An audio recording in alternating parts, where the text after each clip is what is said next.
Somewhere in the closed, insular world of high jewelry, there's a Nigerian woman who walked into Antwerp's diamond trade at just 17. No connections, no fluency in the local language, the only black student in her gemology class. She stayed anyway, and she built one of the most exclusive private jewelry houses on Earth. But here's the thing about her, and trust me, her story is going to be the most fascinating one on this entire list.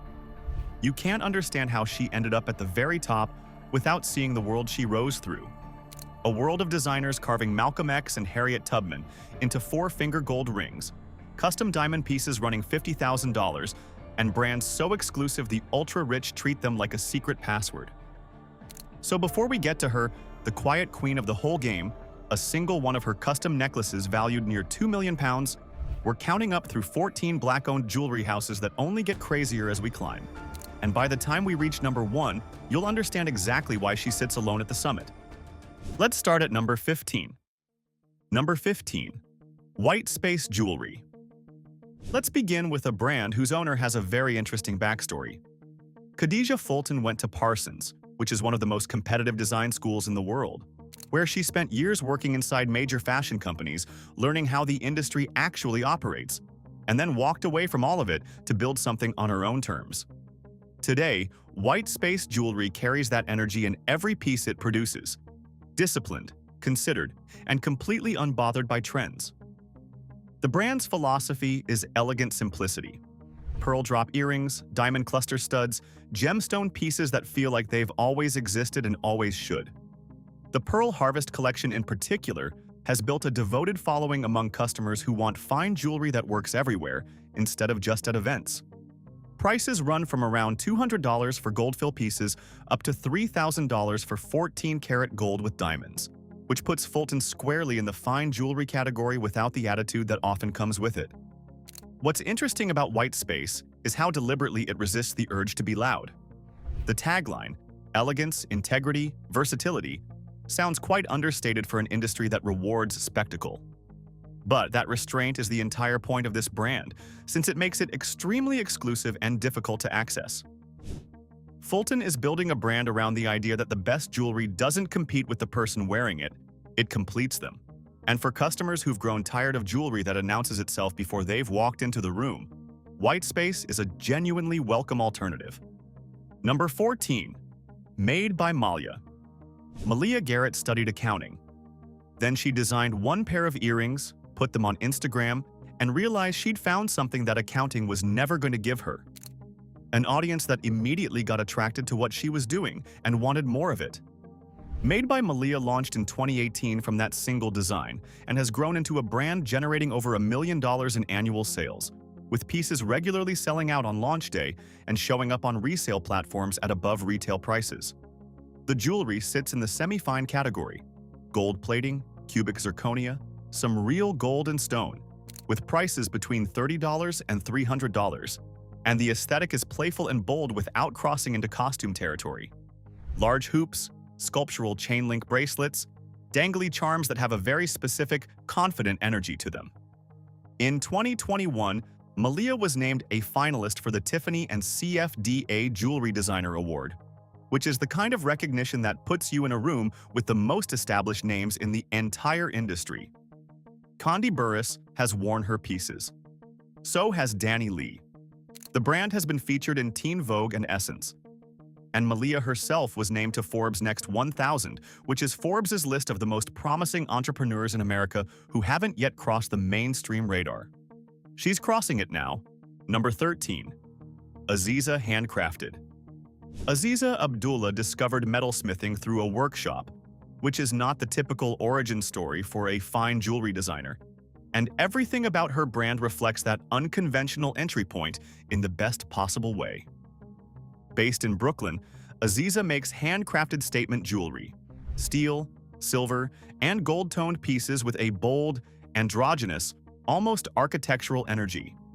Her signature bamboo ring layers metal in a way that looks like it was carved rather than cast. Her blackened steel chains have a weight and presence that most jewelry brands spend years trying to achieve and never quite get there. And her grills, fully custom, handcrafted tooth covers in solid gold and alloy, are in a category of their own, with individual commissions reaching over $5,000 for the right client. She's done custom work for hip-hop artists, runs grills workshops out of her Brooklyn studio, and has built a following in the music and fashion communities that most boutique jewelry brands would trade a lot to have. The pieces run from around $100 for entry-level items up to $1,000 and beyond for the more sculptural work, and every single one is made by hand. In an era of mass production, that commitment to individual craft is rarer than the materials themselves, and the people who find Aziza Handcrafted tend to stay found. Number 12. Lorraine West. There are two Lorraine Wests in the jewelry world. One is a famous London boutique, the other is a black designer from Brooklyn who has been quietly building one of New York's most distinctive fine jewelry practices for over a decade, and she is absolutely the one we're talking about. Lorraine West's design language is fluid and organic, in a way that feels almost botanical. Flowing rings, sculptural earrings, pieces that look like they grew rather than were made. She works in 18-karat gold with diamonds and gems, produces everything in small quantities, and offers custom and bespoke work for clients who want something that belongs specifically to them. Prices run from around $3,000 for rings up to $8,000 for more elaborate pieces, which puts her firmly in fine jewelry territory without the corporate infrastructure of the legacy houses. She uses recycled metals and ethically sourced stones, which has become increasingly important to a generation of luxury buyers who want to know that their purchase doesn't come with an uncomfortable supply chain story attached. The strategist has featured her. Greenwich Jewelers in New York has championed her work. And her client base, fashion-forward, values-conscious, quietly wealthy, keeps growing through word of mouth in the way that only genuinely exceptional work tends to travel. Lorraine West is one of those designers that people discover and immediately want to tell everyone else about. Number 11. Third Crown. Kristen and Kofi Essel started Third Crown in 2018 with an idea that the jewelry industry was still treating as a novelty at the time, that fine jewelry doesn't need to be gendered, and that bold, geometric design could appeal to anyone regardless of how they identify or dress. 5 years later, that idea looks a lot less like a novelty, and a lot more like the direction the entire industry is moving. The brand makes contemporary statement pieces, including chunky rings, geometric chains, sculptural bracelets, using gold and silver plating with occasional stones, priced from around $50 to $500. The Bezout chain became a signature early on, and the brand's limited drop model creates genuine urgency around new releases with pieces frequently selling out before the week is out. They've been covered in Marie Claire for their gender-neutral positioning, shown at New York Fashion Week, and built a global Instagram following that keeps growing organically. What makes Third Crown interesting beyond the aesthetic is the cultural foundation underneath it. Kristen and Kofi both have Ghanaian heritage, and Adinkra patterns and Afrocentric design details show up throughout the collections in ways that feel woven in rather than bolted on. This is a brand with a clear point of view about what jewelry should be and who it's for. And the answer, refreshingly, is everyone. Number 10. Dorian Webb. Dorian Webb started selling jewelry at local markets in Oakland and built her way up to a partnership with Zales, one of the largest jewelry retailers in the country, entirely on the strength of designs that embed Black cultural symbols into fine jewelry with a subtlety and craft that the mainstream market had never really seen before. Her signature motifs draw from West African Adinkra symbols, Afro-picks, and hair silhouettes, references that carry deep meaning in Black communities, and that Webb renders in 18-karat gold and diamonds with a lightness and precision that makes each piece feel like a discovery rather than a statement. A pair of her hoop earrings in 18-karat gold with white diamonds retails around $7,500, which puts her in serious fine jewelry territory. Her bridal work, unique engagement rings with cultural elements embedded in the design, has developed its own devoted clientele. The Zales collaboration in 2024 was significant not just commercially but symbolically. It meant adapting her 18-karat designs into more accessible 14-karat pieces for a mass retail audience while keeping the design integrity intact. That balance between artistic vision and commercial reach is one of the hardest things any independent jewelry designer has to navigate. Webb has navigated it better than most, and her work continues to win awards and expand its audience at the same time. Number 9. Bernard James.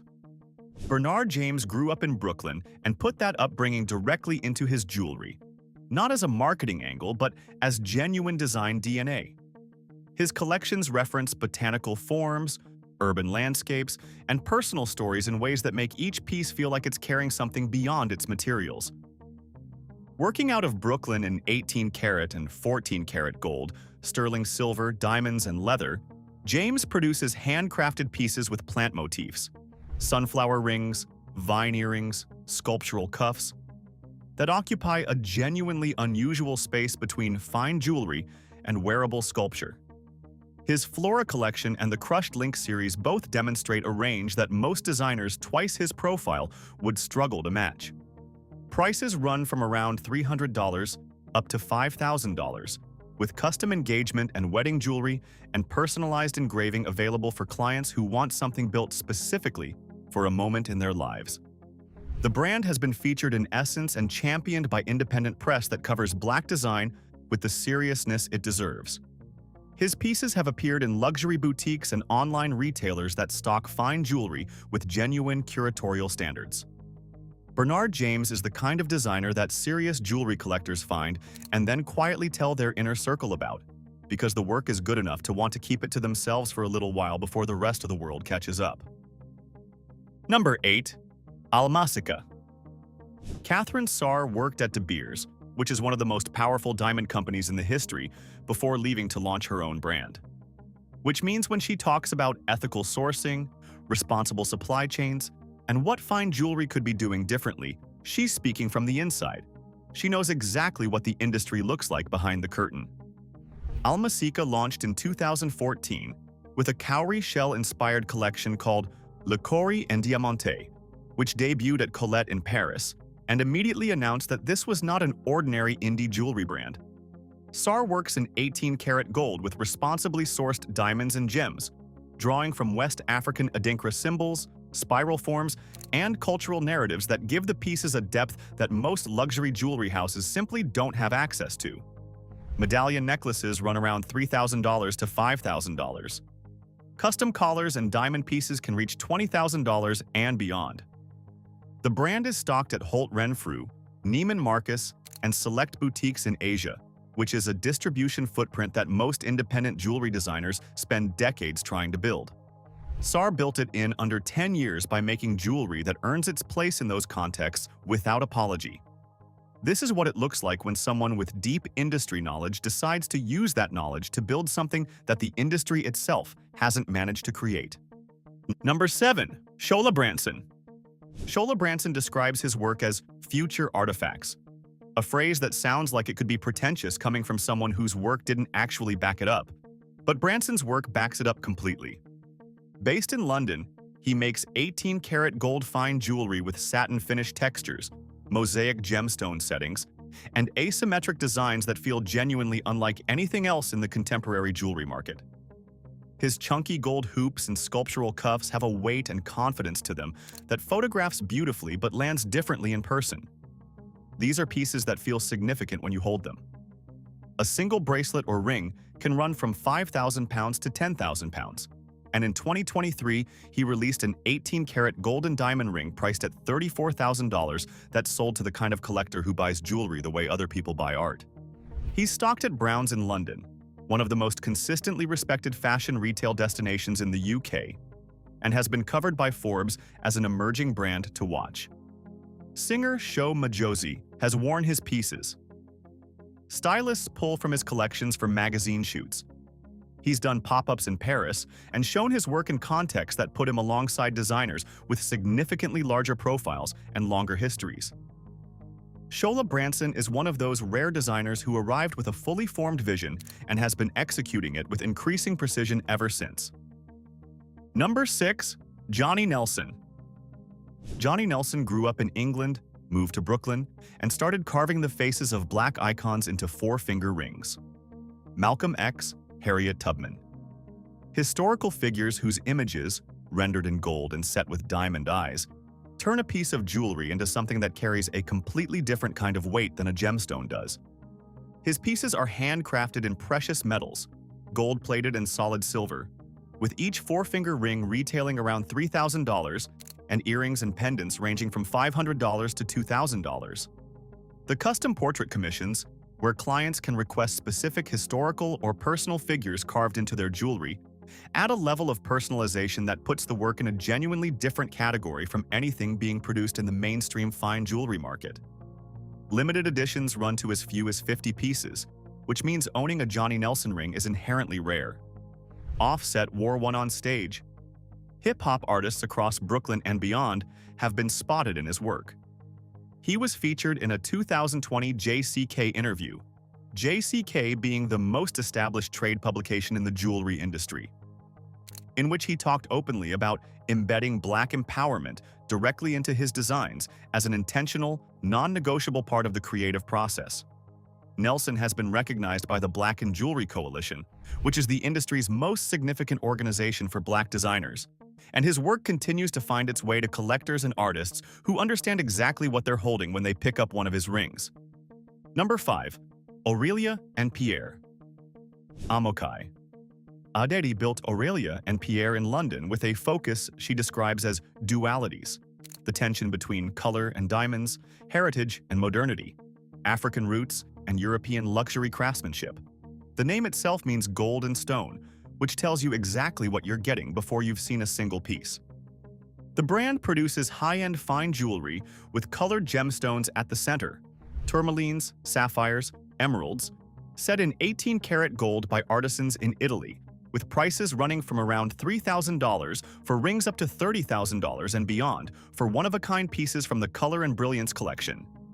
That collection, which launches as bespoke high jewelry for serious collectors, positions Aurelia and Pierre in the same conversation as established European houses that have been operating for a century longer.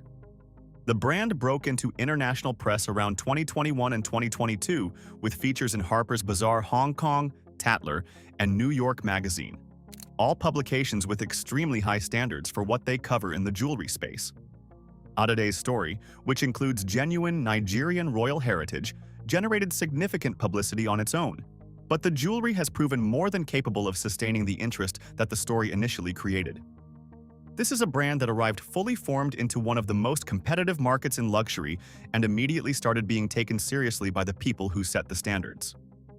Number 4. Khiry. Jamil Mohammed studied architecture, never formally trained as a jeweler, and launched Khiry in 2016 from Brooklyn with a design philosophy rooted in Afrofuturism. The idea that Black aesthetics, Black history, and Black imagination belong not just in the present but in the future of luxury design. The industry took about 9 years to officially agree with him, and in 2025 it did exactly that when Khiry won the inaugural Tiffany and CFDA Jewelry Designer Award, which came with a $50,000 cash grant and a year-long fellowship at Tiffany, the most prestigious jewelry house in America. The brand's signature Khartoum design, geometric gold forms inspired by the tapering horns of nomadic cattle in Sudan, became an instant reference point when it launched, and has since become one of the most recognizable pieces in contemporary fine jewelry. The broader collection spans sculptural rings, earrings, and cuffs in 18-karat gold vermeil and sterling silver, priced from around $200 up to $5,000, which makes the work genuinely accessible relative to its cultural weight and design quality. Mohammed has been on Forbes 30 Under 30. He's been profiled by Vogue and the New York Times. And he's made the explicit argument in every interview he's given that luxury doesn't only come out of Paris and Milan, that it can come from Brooklyn, from Afro-Caribbean heritage, from a self-taught designer who looked at the history of his ancestors and decided to render it in gold. The Tiffany Award is the establishment's formal acknowledgement that he was right from the beginning. Number 3. L'Enchanteur. Dynasty and Soul. Ogun are twins. They are Brooklyn-based, they have Nigerian and Dominican heritage, and they build jewelry that sits somewhere between fine craft, wearable sculpture, and ritual object, which sounds like a difficult thing to explain and is, until you see the work, at which point it becomes completely obvious that there was never another category for it. L'Enchanteur launched in 2017 when the two sisters merged their separate practices, Dynasty's brand Bierze and Soul's Alchemy 9, after meeting at a Berlin trade show and realizing they were building toward the same thing from different angles. The name comes from the French word for enchanter, chosen specifically to honor the Dominica patois of their grandmother, who was a seamstress and whose tradition runs through everything the brand creates. The pieces use gold plate, brass, leather, African textiles, and what the brand describes as uncommon objects, including science lab glass, to make sculptural earrings, embroidered cuffs, and ornate necklaces that feel genuinely unlike anything else being produced anywhere. In 2024, L'Enchanteur won the CFD of Vogue Fashion Fund Award, which came with a $300,000 grant and made them only the 5th BIPOC winners in the award's history. Beyoncé has worn their pieces. So have Jay-Z and Erykah Badu. Those are not names that attach themselves to brands casually, and the fact that all three of them found their way to L'Enchanteur independently tells you something about the specific cultural frequency this brand operates on. Dynasty and soul are building something that the jewelry world has not seen before, and the jewelry world is starting to understand that. Number 2. Auvere. Now here's a brand that asked a question the entire fine jewelry industry had somehow avoided for decades. What if the jewelry was just pure gold? No stones competing for attention, no diamonds doing the heavy lifting, just gold, in its most concentrated, most luxurious form. Gina Love co-founded Auvere in 2019 after years at Tiffany & Co., and built the brand around 22 and 24 karat gold at a time when most fine jewelers had settled comfortably into 18 karat as the industry standard. The difference sounds technical until you hold a 24 karat Auvere cuff in your hand. The weight, the warmth, and the color are in a completely different league.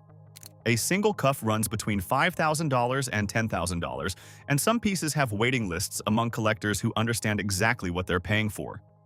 The brand sells through their own Manhattan studio, select European galleries, and occasionally through design museum partnerships, which tells you everything about how they want to be positioned, not as jewelry, but as objects of genuine cultural and material significance. Vogue covered them, WSJ Magazine covered them.